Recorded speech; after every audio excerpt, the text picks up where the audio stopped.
Ako, sa ating lahat sa atin, pinaabot din ho sa bayan ng Pilipino na kami as bilang katutubong Mangyang-Alangan ay hindi ho kami nagmulat sa mga violenting activity. Ngayon, nandito na yung korporasyon, nandito na yung Santa Clara.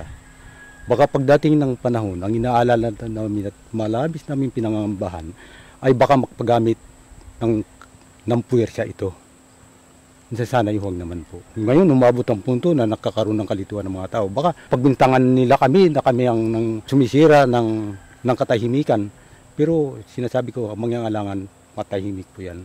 Ang isang senaryo din namin na aming iniingatan, baka magamit ang ating kasundaluhan na dapat sanang magprotekta sa ating sambayan ng Pilipino para sa kagalingan ng panlahat.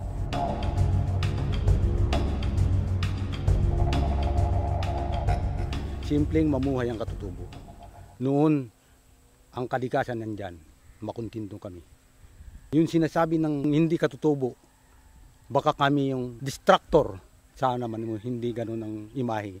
At ang sinasabi ng iba, na baka itong mga kasundualuhan natin ay ginagamit ng mga pribadong tao. Sana, hindi na po.